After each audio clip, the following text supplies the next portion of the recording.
menit, 300 Mbps, dan akses ratusan channel TV favorit.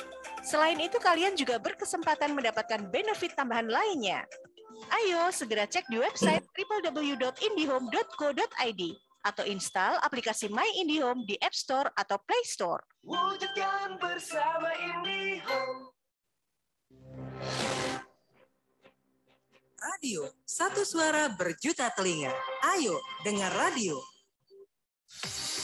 Air bening, oksigen tinggi, air aktif hanya OE. Air merupakan bagian penting untuk kehidupan karena sebagian besar tubuh kita terdiri dari air. Tanpa air, manusia akan mengalami dehidrasi.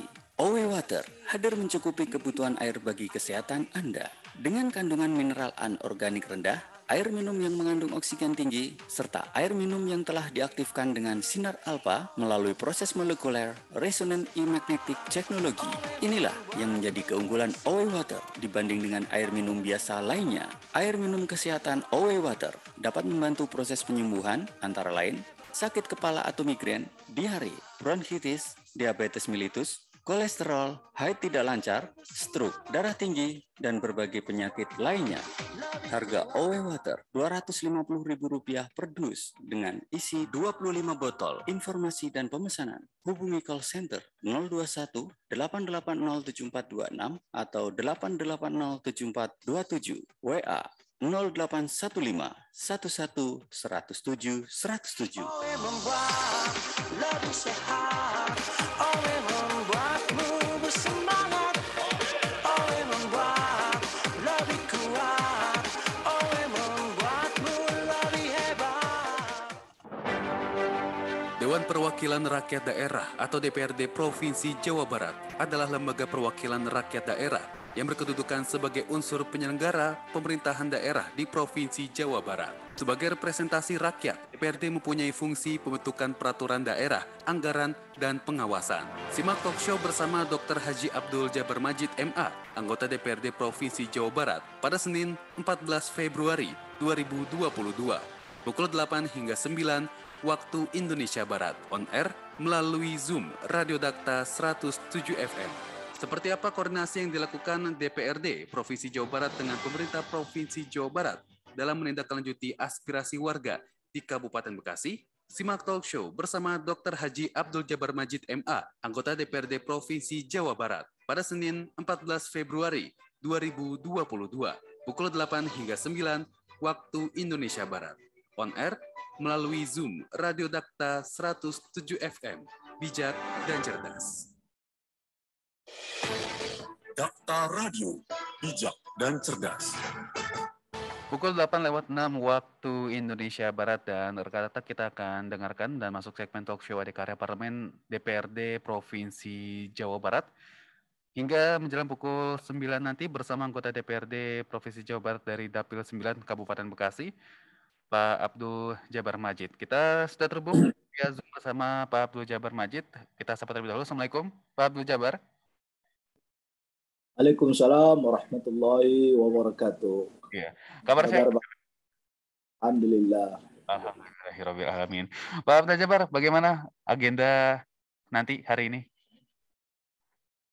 Hari ini berbagai kerja dilakukan oleh DPR. Ada yang berada di pansus, yang harus melakukan rapat-rapat pansus dan meneliti hal-hal yang perlu diteliti dari rencana pansus tersebut, dan juga ada yang di badan-badan lain yang kegiatannya berbeda-beda. Jadi hampir semuanya punya kegiatan masing-masing gitu.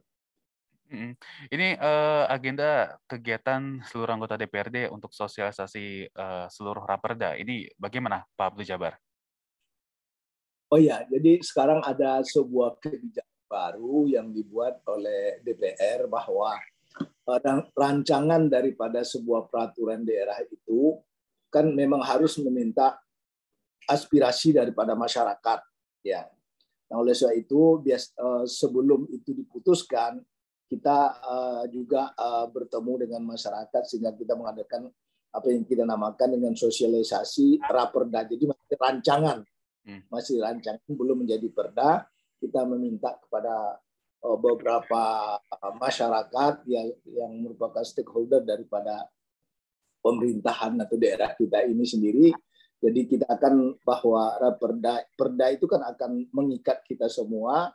Biasanya itu kita meminta pada masyarakat juga masukan-masukan apa yang harus dilakukan, apa yang dalam bidang-bidang tertentu sesuai dengan perda-perda yang dibuat itu. Gitu. Ini untuk raperda-perdanya untuk disosialisasikan di tahun ini apa saja, Pak Abdul Jabar? Ya, yang sedang berjalan sekarang ada 3 raperda. 3 raperda yang sedang berjalan, yaitu raperda tentang PT TGR, itu perusahaan yang mengelola sumber air kita. Nah, nanti dari sumber air ini kan harus dioptimalisasikan baik untuk kepentingan masyarakat untuk minum yang harus kita alirkan ke PDAM di seluruh kabupaten. Kemudian juga ada yang untuk pengairan, pengelolaan, listrik, dan macam-macam yang sumber air itu. Tapi pada dasarnya adalah PT Tirta ini harus kita kembangkan modalnya supaya dia lebih besar dan bisa lebih melakukan sesuatu yang lebih baik dari apa yang ada pada saat ini. Itu yang kita pertama. Itu raperda pertama yang kita lakukan. Raperda yang kedua adalah raperda tentang PT Migas Hulu Jabar. Ya. Selama ini kita akan mengelola migas, tapi sekarang ada persoalan baru. Jadi kita energi itu harus ada bersumber daripada dari sumber-sumber daya yang bisa terbarukan. Jadi oleh sebab itu kita akan memberikan pengembangan daripada migas ini menjadi lebih besar lagi, dan otomatis juga modalnya harus kita perbesar. Jadi ini kita buat raperdanya sekarang sedang berjalan. Dan yang ketiga adalah raperda tentang tata ruang Provinsi Jawa Barat. Itu kan ada pengembangan daerah baru, kemudian permintaan perluasan industri, tentu otomatis itu harus kita lakukan perbaikan dari tata ruang ini.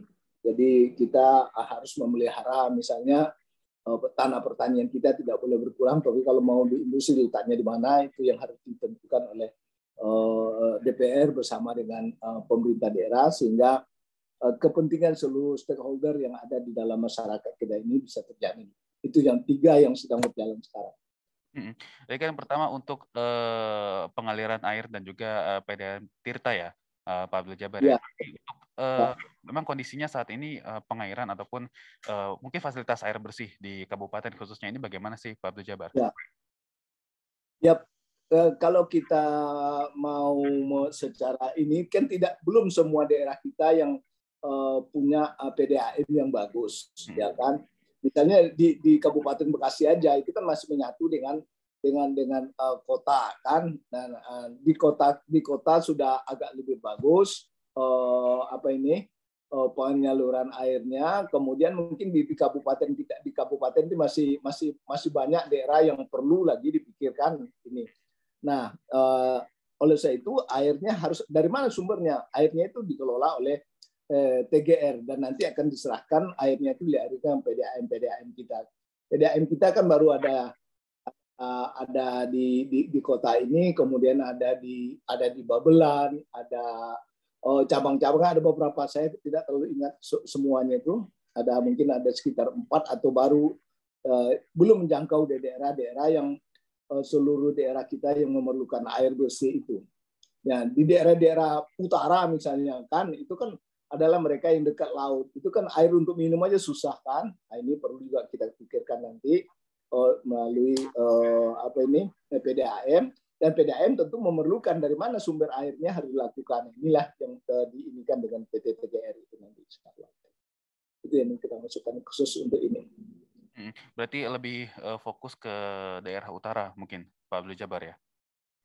Oh ya, nanti ini tidak daerah utara aja. Sebab kan kalau di provinsi itu kan di hampir seluruh daerah kita ini. Jadi ada daerah utara, daerah Indramayu, daerah yang katakanlah sumber air itu berasal dari hulu, hulu kan, dari ini nanti daerah-daerah yang pinggir laut ini kan adalah daerah-daerah yang sangat memerlukan air bersih. karena air mereka kan sudah oleh air asin sehingga tidak bisa diminum kan itu. Nah, ini perlu yang kita seperti ini. Jadi di pantai kita ini kan banyak gitu kabupaten-kabupaten kita.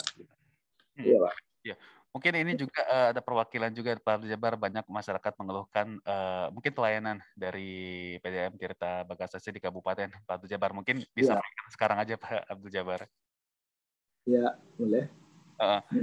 Kemarin juga ada masalah banyak air mati ataupun airnya kotor. Nah ini kalau dari pengawasan ataupun performa dari PDAM Tirta dari Komisi DPRD Jawa Barat bagaimana Pak? Oh ya, jadi ini kan berbeda dengan PDAM itu adalah perusahaan daerah yang dibuat dari kabupaten. Jadi itu di bawah kekuasaannya Pak Bupati lah kalau kita katakan.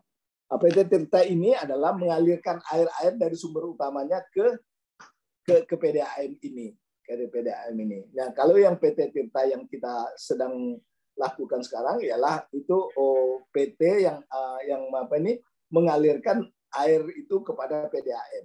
Nah, PDAM lah yang akan mengelola air dan akan sampai kepada masyarakat. Persoalannya memang banyak kalau kita begini daerah kita ini kan, misalnya air yang tadilah kotor lah gitu kan, kemudian yang tidak lancar lah gitu kan.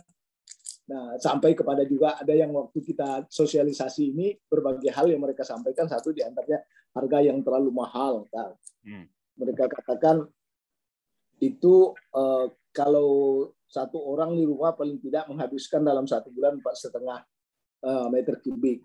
Nah, padahal 9.000 per 1 meter kubik. Jadi satu orang kami memerlukan biaya air itu sekitar 40.000 per satu orang dalam satu rumah. Nah, kalau kami berlima katanya 4, kalau udah 200.000 tuh air aja baru yang kami harus bayar gitu kan. Ya, ini persoalan-persoalan yang dikemukakan, dan katanya ini air mau naik lagi gitu kan. Belum lagi. Nah, ini yang perlu kita bicarakan bersama dengan masyarakat. Ini bagaimana caranya? Coba ini kan adalah katakanlah PT TGR atau PDAM itu dia lebih banyak sesungguhnya berfungsi untuk memberikan pelayanan. Jadi bukan untuk mencari keuntungan besar di situ, tapi pelayanan daripada masyarakat itu sendiri. Nah, persoalannya ialah kan berapa investasi yang mereka harus keluarkan oleh kabupaten untuk membuat pipanisasi dan sumbernya itu dari PDAM-nya ke rumah-rumah kan.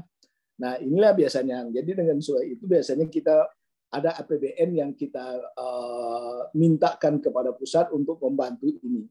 Jadi kalaulah kita bebankan semuanya itu dengan pipa-pipa segala macam itu air itu akan jadi mahal luar biasa sampai pada masyarakat ini. Ini yang kita bicarakan bersama-sama.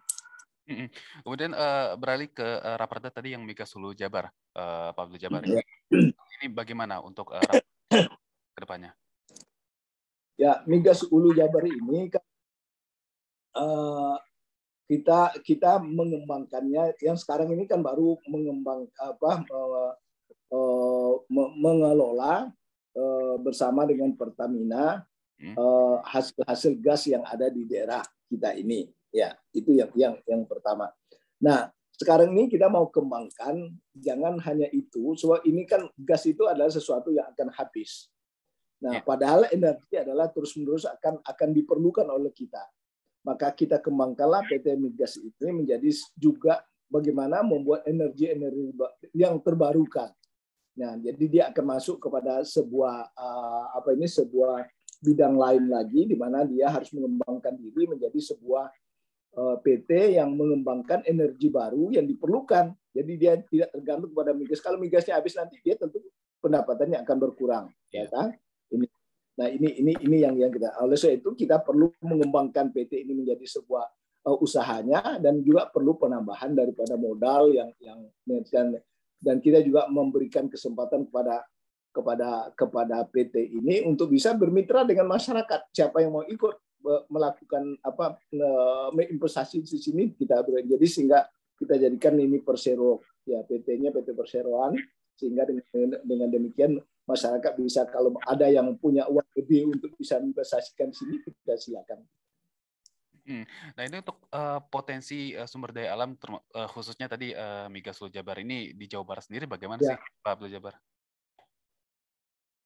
Kan banyak persoalan di kita kan. Ada pertama ini, ada orang sekarang ini misalnya sampah sudah mereka kelola menjadi sebuah energi. Nah, ini kan belum terkelola kita. Ini misalnya saja di Kabupaten Bekasi ini, kalau kita anggap aja rumah itu menghasilkan sampah 0,5 kilo dalam satu hari, rumah kita ini kan penduduk kita 3 juta orang. 3 juta orang rumahnya berapa ini? Kalau 5 orang aja 3 juta ini berarti ada 600.000 rumah yang ada di Kabupaten Bekasi ini. 600.000 rumah, kalau 600.000 berarti 300.000, jadi 300 ton satu hari itu yang harus dikelola sampahnya. Ini mau diapain? Kalau kita tumpuk seperti sekarang ini jadi gunung, apa yang terjadi di Bantar Gebang kan seperti itu. Nah, ini yang harus dipikirkan. Jadi dikelola menjadi sebuah energi. Mungkin memang perlu lama, harus ada teknologinya, harus ada apa, tapi itu harus dimulai. Kalau enggak, tidak akan pernah kita berpikir untuk memanfaatkan limbah-limbah. Dan mungkin ada yang lain-lain lagi. Ini teman-teman di migas itu paham apa saja energi terbarukan itu dikembangkan. Tapi satu di antaranya yang kita lihat itu ada sampah. Sampahnya luar biasa. Sampah. Nah, jadi jangan nanti sampah Jakarta pun dikirim ke kita ke sini kan, ke Kota Bekasi gitu kan, dan kabupaten gitu. Itu ya seperti itu yang kita. Potensi pendapatan daerah dari migas ini, termasuk dari pengelolaan sampah ini, kira-kira seperti apa, Pak Abdul Jabar? Pertama, BUMD itu tugas utamanya sebenarnya bukan itu.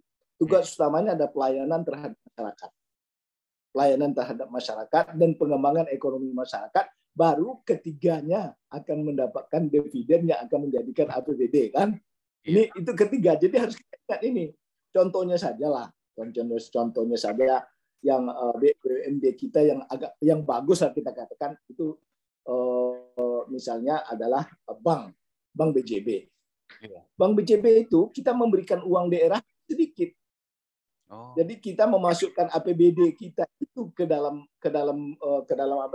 modal ini sekitar 4 triliun. 4 triliun kan. Tapi Bank BJB itu bisa mengumpulkan uang masyarakat lebih dari 100 triliun. Uang masyarakat di dalam itu. Dan uang masyarakat ini diolah lagi diberikan kepada masyarakat untuk pengembangan ekonomi mereka. Ya, kalau ditanya berapa sih cuma dapat dividen dari BUMD kecil, 300 miliar cuma dalam 1 tahun. Tapi berapa ekonomi masyarakat yang terkembangkan oleh BJB itu tidak sedikit, banyak usaha masyarakat yang dibantu. Nah ini mungkin yang perlu kita ingat. Jadi tugas utama dari BUMD itu ialah mengembangkan ekonomi masyarakat. Ini yang baru kita ingat. Contohnya tadi itu PT ini pelayanan terhadap masyarakat. Kalau nggak sampah kita jadi gunung nanti.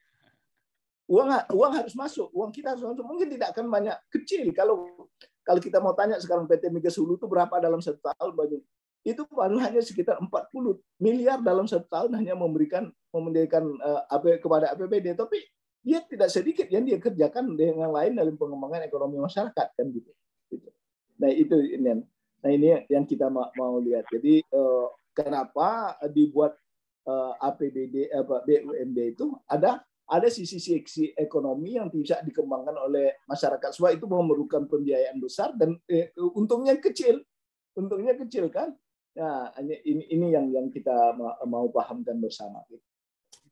Iya, dan yang penting untuk masalah pajak pendapatan daerah dari BUMD ataupun usaha-usaha daerah, nomor 3, yang penting pelayanan kepada masyarakat manfaatnya, Pak Abdul Jabar ya. Iya.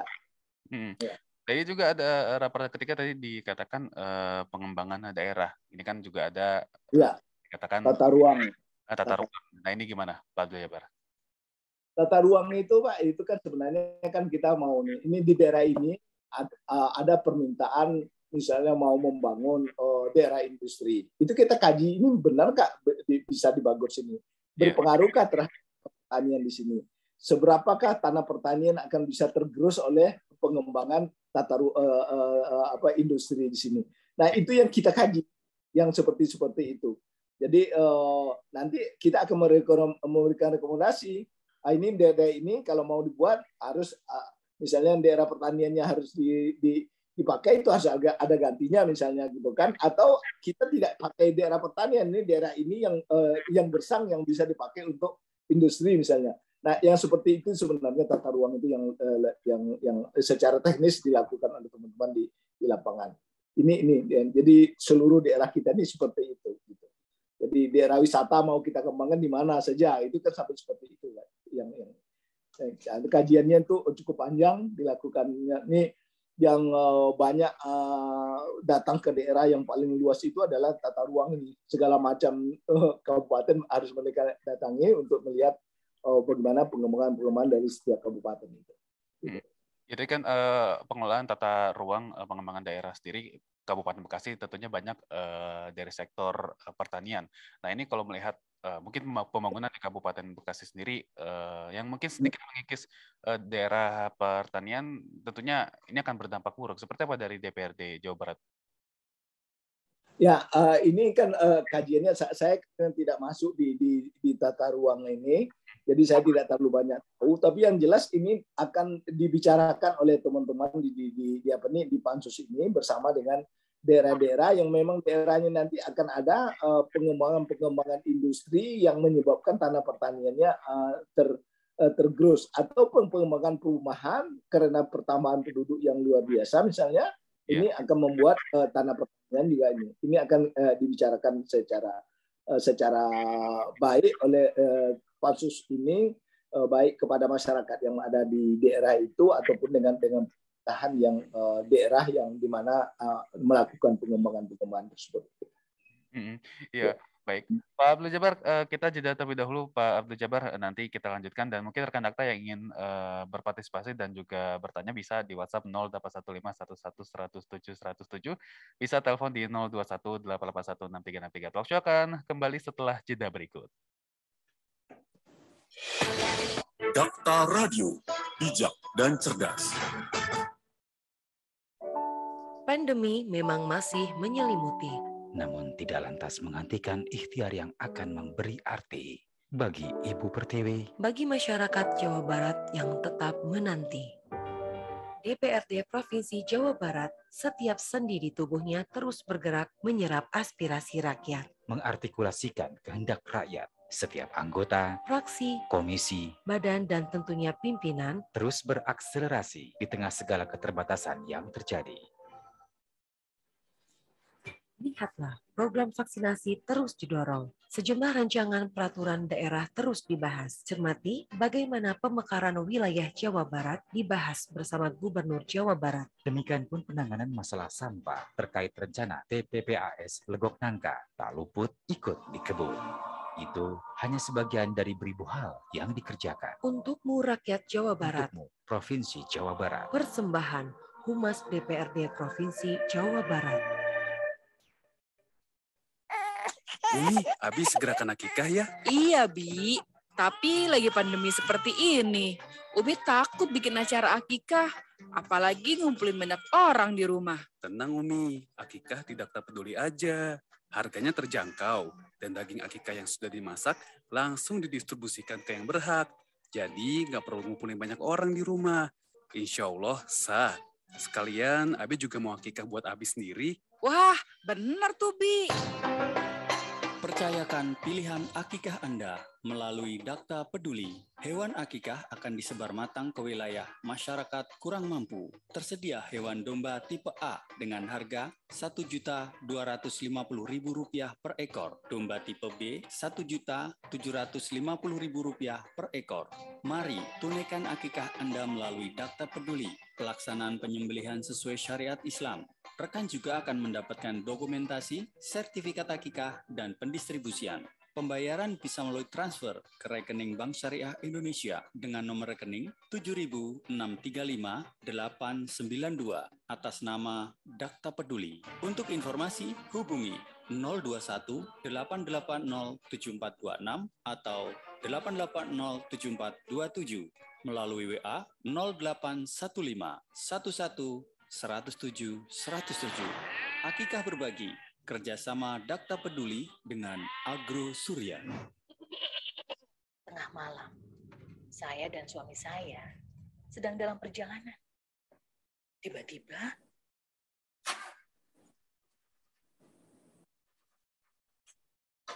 mobilnya mogok di tengah sawah. Gak ada mobil lewat. Gelap, sunyi. Suami saya cari senter, tapi nggak ada. Mama, bangun, Ma. Saya saat itu masih ngantuk. Dia minta wajah saya menghadap mesin yang lagi dibetulin. Ternyata suami saya memakai wajah saya untuk menerangi mesin mobil yang lagi dibetulin sama suami. Seibu Moist Glow membuat wajah Anda glowing seharian, menghilangkan jerawat, beruntusan, dan flek hitam. 100% alami dan tidak mengandung bahan kimia. Cocok untuk semua jenis kulit. Seibu Moist Glow, Natural Beauty. Terbuka kesempatan untuk Anda menjadi agen Seibu. Untuk informasi produk, hubungi Daktamat 8807426 atau 8807427 atau Wawa 0812 1005 5291. Inspirasi Kolbu bersama Ustadz Anwar Ansori Mahdum.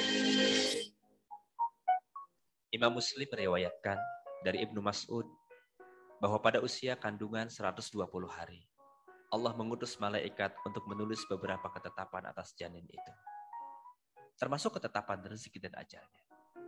Para ulama menjelaskan ketetapan sedikit dan banyaknya rezeki. Sedikit dan banyaknya rezeki atau kaya dan miskinnya seorang hamba tidak akan dihisab oleh Allah, karena itu semata adalah ketetapan Allah. Rezeki seorang hamba telah dijamin oleh Allah. Porsi dan takarannya telah ditetapkan. Jika hamba itu memintanya dengan jalan yang halal atau dengan cara yang haram, Allah berikan. Tetapi Allah menanyai tata cara perolehan dan pembelanjaan harta itu. Kedua kaki seorang hamba tidak akan bergeser pada hari kiamat hingga ia ditanya, umurnya dia habiskan untuk apa? Ilmunya dia amalkan untuk apa? Hartanya dari mana ia peroleh dan dibelanjakan untuk apa? Dan tubuhnya digunakan untuk apa? Hadis riwayat Imam At-Tirmidzi. Saudaraku, seret atau tertundanya rezeki hendaknya tidak membuat kita tergesa-gesa lalu meminta kepada Allah dan mencarinya dengan jalan yang haram. Rasulullah berpesan, malaikat Jibril membisikkan di dalam hatiku bahwa suatu jiwa tidak akan mati hingga telah sempurna rezekinya. Karena itu bertakwalah kepada Allah dan carilah rezeki dengan cara yang baik, halal, proporsional, dan tidak tersibukkan dengannya. Dan hendaklah tertundanya atau lambatnya datangnya rezeki tidak mendorong kalian untuk mencarinya dengan kemaksiatan kepada Allah. Karena sesungguhnya keriduan di sisi Allah tidak akan bisa diraih kecuali dengan ketaatan kepadanya. Hadis dari riwayat Abu Al-Baihaqi dan Al-Bazzar. Imam Hasan Al-Basri pernah ditanya tentang rahasia zuhudnya. Beliau menjawab, aku tahu rezekiku tidak akan bisa diambil orang lain. Karena itu hatiku pun jadi tentram. Aku tahu amalku tidak akan bisa dilakukan oleh selainku. Karena itu aku pun sibuk beramal. Aku tahu Allah selalu mengawasiku. Karena itu aku malu jika dia melihatku di atas kemaksiatan. Aku pun tahu kematian menungguku. Karena itu aku persiapkan bekal untuk berjumpa dengannya.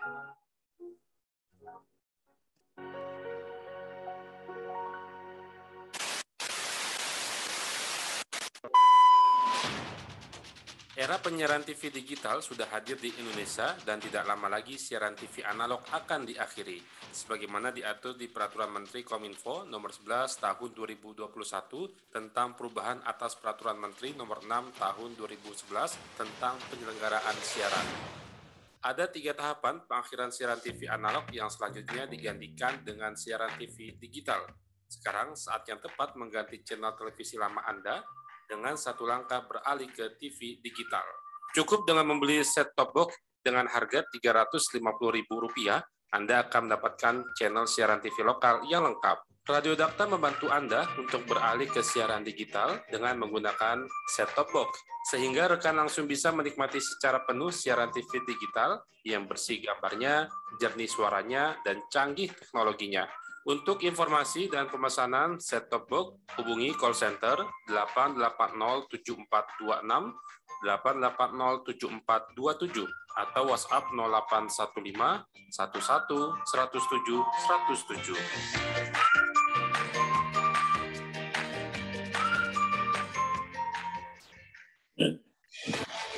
Dakta Radio, bijak dan cerdas. Pukul 8:33 waktu Indonesia Barat masih dalam talk show di karya Parlemen DPRD Provinsi Jawa Barat. Silakan Anda bisa bergabung di WhatsApp 081511107107 atau juga bisa telepon di 0218816363. Pak Abdul Jabar, ini dari Komisi 3 membidangi soal keuangan daerah. Untuk aset tahun ini berapa dan target pajaknya berapa, Pak? Ya, tahun ini kita punya APBD itu lebih kurang 31,1 triliun. Jadi APBD kita. Nah, dari 31 triliun itu dari target pajak kita itu lebih kurang 19 triliun. 19 triliun. Nah, PAD kita, pendapatan asli daerah kita 20 triliun, 20,6. Jadi 19 triliun itu ya adalah dari pajak dan 1,5 dari hasil yang lain selain pajak. Nah, pajak kendaraan bermotor itu adalah yang paling besar. Ya, 8,4 triliun itu kendaraan bermotor itu. Nah, kemudian biaya balik nama, jadi masih kendaraan bermotor juga, biaya balik nama kendaraan bermotor itu ada 5,2 triliun. Jadi 8 tambah 5 itu ada pajak kendaraan.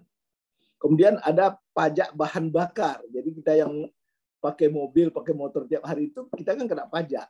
Itu ada dapat 2,5 triliun gitu dari situ. Dari triliun. Nah, kemudian ada pajak air permukaan. Jadi air permukaan yang lewat ini yang sampai ke PDAM segala macam itu makanya kecil yang dihasilkan oleh ini itu 110 miliar cuma. Jadi nggak 1, sekian triliun cuma. Jadi makanya kalau kita lihat berapa uang yang akan diberikan sedikit, ya kan? Tapi pelayanan masyarakat saya katakan. Nah, kemudian ada pajak rokok juga. Kita pajak rokok tuh 2,9 triliun. 2,9 triliun. Nah, 19 triliun itu jadi mayoritas adalah dari pajak kendaraan dan bahan bakar kita. Jadi 8 tambah 5 tambah 2. Jadi itu yang dari pajak. Nah, baru yang lainnya itu dari ada transfer dari pusat yang kita namakan, ada yang DAK, ada yang DAU gitu kan itu. Nah, itu jumlahnya lebih kurang 10,5 triliun. 10,5 triliun itu pajak dari pusat yang diinikan kepada kita, kepada daerah, kepada provinsi. Ini turun DAK DAU kita itu turun sebanyak 6 triliun dibandingkan tahun yang lalu. Kenapa? Karena 6 triliun itu dulunya memang dilewatkan melalui provinsi, tapi sekarang ini dilangsungkan ke kabupaten. Jadi 6 triliun tetap turun, tapi itu dananya langsung ke kabupaten. Jadi tidak termasuk di dalam APBD-nya kabupaten lagi. Itu lebih kurang pajak yang kita. Jadi pajak kita itu cukup besar, ada 19 triliun pajak yang dalam setiap tahun. Nah, itu untuk dengan pajak sebesar itu kira-kira bisa tidak Pak untuk alokasi dana-dananya Pak? Oh ya, jadi kan itu kan semua kita ini kan semua 19 triliun, 20 triliun tadi kan PAD kita, pendapatan daerah, ditambah dengan dana transfer ada 10 triliun, ada jadi jumlahnya 31, sekian triliun lah yang kita APBD kita. Nah, ini kan ada aturan yang dibuat oleh pemerintah pusat pelaksanaannya, 20% untuk pendidikan misalnya kan, 10% untuk kesehatan, 10% dari ini adalah untuk perbaikan jalan-jalan seluruh. Nah, itu yang lain-lain itu adalah untuk apa ini? untuk operasional macam-macam itulah. Jadi itu udah ada aturan yang sudah dibuat. Jadi nanti kalau sudah dibuat oleh DPR bersama dengan gubernur, membuatnya perencanaan, setelah itu dikirim dulu ke Departemen Dalam Negeri, diperiksa sama mereka udah cocok nggak, udah anggarannya udah teralokasi dengan benar nggak sesuai dengan aturan, kalau nggak tidak disahkan gitu. Jadi seperti itu. Iya. Ya kan tentunya ada dana alokasi umum dan dana alokasi khusus. Ini seperti apa sih Pak Abdul Jabar? Ya, jadi dana itu kan termasuk dana yang ditransfer dari pusat itu. Jadi atau disebut dengan dana perimbangan ya kan. Nah, yang dari pusat itu tuh ada namanya dana bagi hasil. Dana bagi hasil itu dari misalnya kita yang dapat bagi hasil misalnya gas bumi dan segala macam yang hasil bumi kita yang dari Pertamina itu kan. Itu 1,9 triliun, hampir 2 triliun. Itu dana bagi hasil. Iya. Kemudian ada dana alokasi umum. Ya, itu 3,2 triliun. Kemudian ada dana alokasi khusus untuk fisik. Khusus nggak boleh dipergunakan itu untuk fisik, untuk jalan, untuk apa, itu lebih kurang 1 triliun. Ya. Kemudian dana alokasi umum khusus juga, tapi untuk non-fisik. Untuk non-fisik itu 4,5 triliun, gitu kan. Nah, kemudian ada dana insentif dari daerah, untuk daerah juga dari pusat itu sekitar nggak besar, sekitar 88 miliar cuma, gitu kan. Nah, itulah jumlah yang 10 triliun dari transfer dari pusat itu bentuknya seperti itu, ada dana bagi hasil, ada DAK, dan ada dana insentif. Iya, tentunya di masa pandemi ya, adakah pengurangan alokasi ataupun pendapatan daerah yang didapat Pak Abdul Jabar ketimbang sebelum pandemi? Oh iya, jadi kita turun. Tahun ini kita tahun 2020 saja, 21 ya. Yeah. Itu yang terakhir di akhir tahun yang bisa kita simpulkan di akhir tahun itu kemarin, itu kita defisitnya dari tahun sebelumnya itu 6 triliun. Jadi dari pendapatan pajak juga berkurang, dari pendapatan transfer dari pusat juga berkurang, sehingga kita 6 triliun. Tahun ini kita harapkan tidak akan terjadi defisit seperti itu. Ya mudah-mudahan ini akan bisa tercapai sebanyak 31 triliun. Dan kalau bisa targetnya berlebih. Sebab kita udah datang ke beberapa daerah, ya karena saya kan di Komisi 3, kita pergi ke Samsat, kan kalau ke Samsat ini kan adalah yang pajak kendaraan ini kan, pajak itu. Jadi mereka itu mayoritas target bulan Januari itu udah melewati mereka. Jadi artinya lebih baiklah dibandingkan dengan tahun 2021 kemarin. Tentunya kan Jawa Barat sebagai daerah investasi tertinggi. Nah ini apakah ada mungkin dorongan dari dana masuk ke di provinsi, Pak Abdul Jabar? Ya, kalau dana investasi itu kan bukan langsung diberikan kepada APBD. Ini yang itu. Nah, itu kan adalah dana yang memang diinvestasikan. Ada bentuknya macam-macam. Ada investasi langsung, fisik yang dikelola oleh pusat misalnya, ataupun ada dana investasi yang memang untuk membuat industri-industri di daerah ini sendiri. Memang tahun ini Jawa Barat itu terbesar di seluruh Indonesia. Kita tidak dana investasi yang masuk pada itu tidak berkurang dari tahun-tahun sebelumnya. Ini besar gitu kan. Ya kita untuk kita tahu bahwa kawasan industri di Indonesia ini 50% itu ada di Jawa Barat. Dari 50% itu dari 50% di Jawa Barat itu 50%-nya ada di Kabupaten Bekasi. Kabupaten Bekasi. Jadi Kabupaten Bekasi itu luar biasa kalau banyak tempat industrinya. Ya, jadi ada hampir 4.000 sampai hampir 5.000 perusahaan ada di Jawa Barat ini. Jadi dari 24 kawasan industri yang ada di Jawa Barat itu 12-nya itu di Kabupaten Bekasi. Jadi ini Kabupaten Bekasi itu daerah luar biasa lah, gitu kalau dikatakan. Nah makanya Bupati kita harus luar biasa harusnya melakukan sesuatu ini, memanfaatkannya ini. Ini yang kita harapkan. Ya, kalau boleh tahu berapa Pak dari industri ataupun dunia usaha investasi di Kabupaten Bekasi yang masuk mungkin membantu penanganan di daerah, Pak Abdul Jabar? Oh, saya secara angka saya nggak tahu, Pak. Itu memang ada di teman-teman di bagian penanaman modal daerah. Memang ada, cuma saya tidak megang angkanya pada saat ini.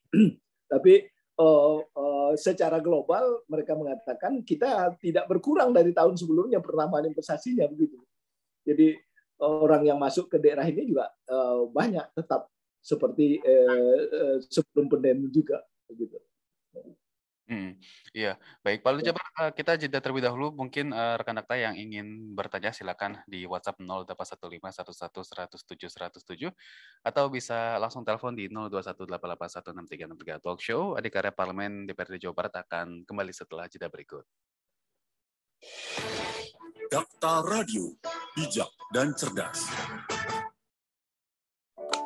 Pandemi memang masih menyelimuti, namun tidak lantas menghentikan ikhtiar yang akan memberi arti bagi Ibu Pertiwi, bagi masyarakat Jawa Barat yang tetap menanti. DPRD Provinsi Jawa Barat, setiap sendi di tubuhnya terus bergerak menyerap aspirasi rakyat, mengartikulasikan kehendak rakyat. Setiap anggota, fraksi, komisi, badan, dan tentunya pimpinan terus berakselerasi di tengah segala keterbatasan yang terjadi.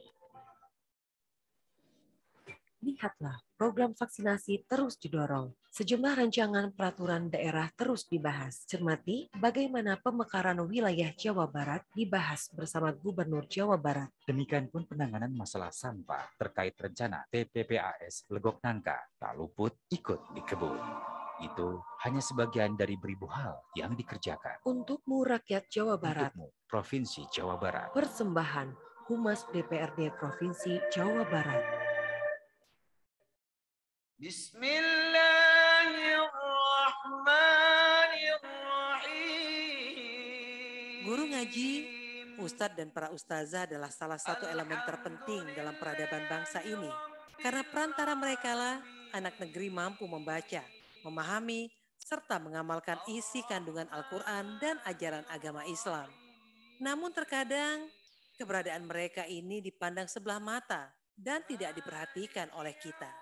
Rasulullah Shallallahu Alaihi Wasallam bersabda, sebaik-baik kalian adalah yang mempelajari Al-Quran dan mengajarkannya. Hadis riwayat Al-Bukhari.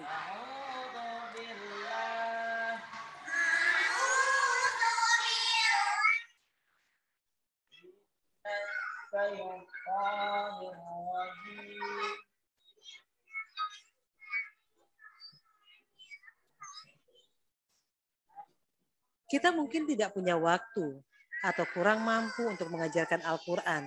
Namun kesempatan untuk mendapatkan pahala mengajarkan Al-Quran tetap terbuka, yaitu dengan menjadi sebab terlaksananya program tersebut, sehingga kita mendapatkan bagian pahala yang tak terkira dan terus mengalir dengan izin Allah Subhanahu wa Ta'ala. Alhamdulillahirrahmanirrahim, kami Ustaz Abdul Supriyadi dari Muara Gembong MUI Nurul Huda Bugis. Alhamdulillah mengucapkan banyak terima kasih kepada Radio Dakta yang telah menyumbangkan subsidinya kepada kami, guru-guru kami, baik guru ngaji maupun guru madrasah, kami sangat membantu. Saya atas nama Wahyudin, guru ngaji di Masjid Ta'liful Qulub, TPQ Ta'liful Qulub, Gerah Harapan. Sini saya mengucapkan beribu-ribu terima kasih kepada Radio Dakta dan pendengar setia Radio Dakta seluruh Indonesia.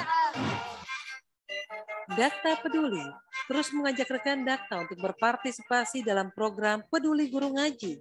Donasi bisa Anda transfer melalui Bank Syariah Indonesia. Nomor rekening 7.635.892 atas nama Dakta Peduli.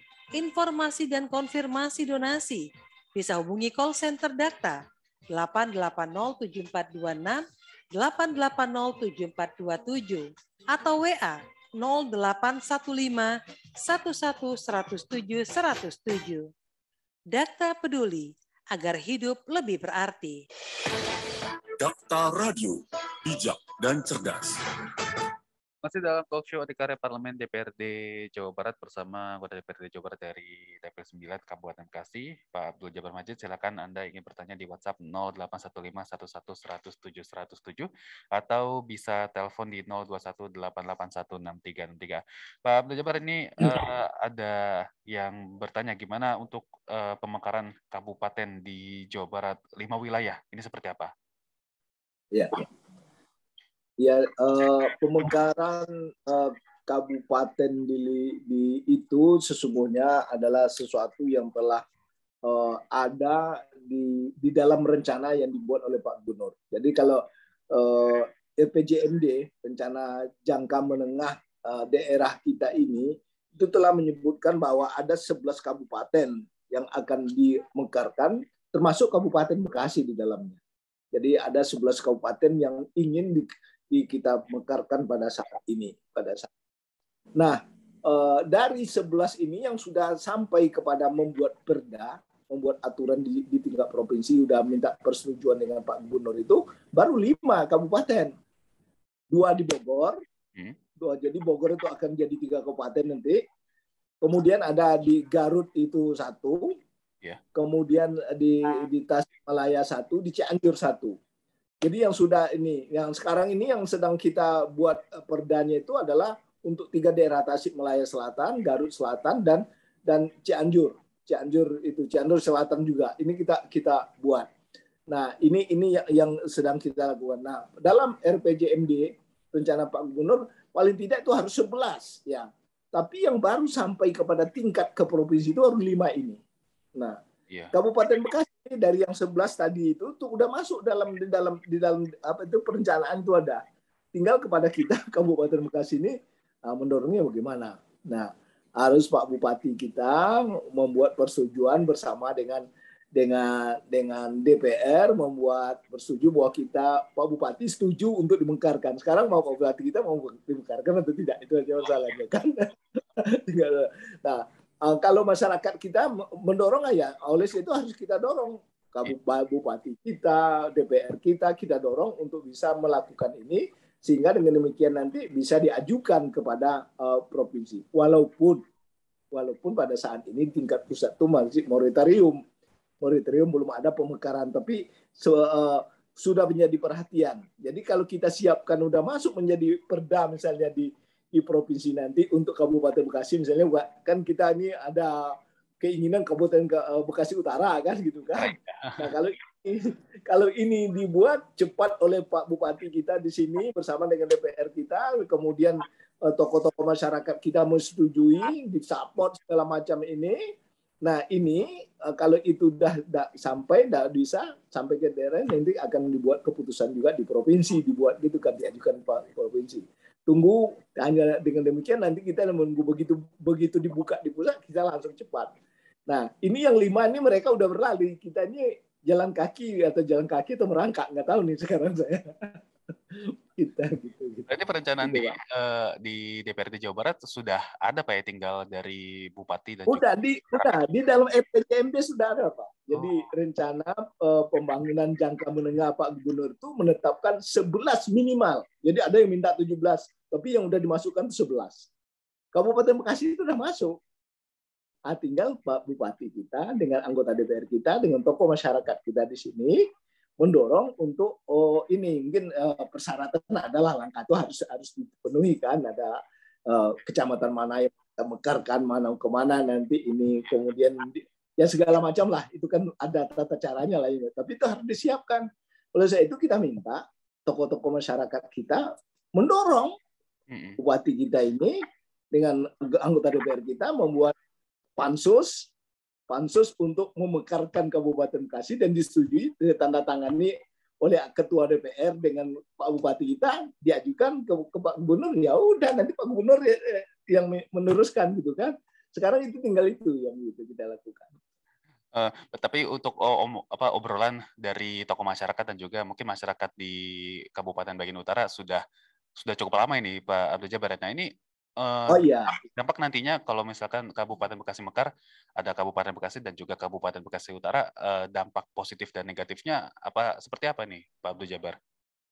Dampak positif yang pertamanya kan begini, kita tadi cerita dana transfer dari pusat ya, DAK, DAU. DAK, DAU itu bukan dihitung dari jumlah penduduk, tapi dari jumlah kabupaten. Oh, iya. Nah, kita di Jawa Barat ini kabupaten kita nih 27, padahal penduduknya 50 juta. Iya. Jawa Timur penduduknya 38 juta. Kabupatennya 4 dan kabupaten kotanya 41. Kan jauh bedanya. Sehingga uang DAK DAU itu jauh lebih besar daripada yang ada di Jawa Barat. Iya. Itu logikanya itu, kalau lihat itunya aja seperti itu gitu. Jadi ada dana transfer pusat untuk daerah itu kan ditujukannya bukan kepada gubernur, ditujukannya kepada daerah kabupaten. Yang daerah otonom itu kan daerahnya kabupaten. Oleh sebab itulah yang kita mendorong itu. Makanya Pak Gubernur mendorong sekali, dia lihat memperbandingkan, ini kita dengan Jawa Barat, dengan Jawa Timur, jauh kalah berapa uang pusat yang kita bawa ke jauh berbedanya.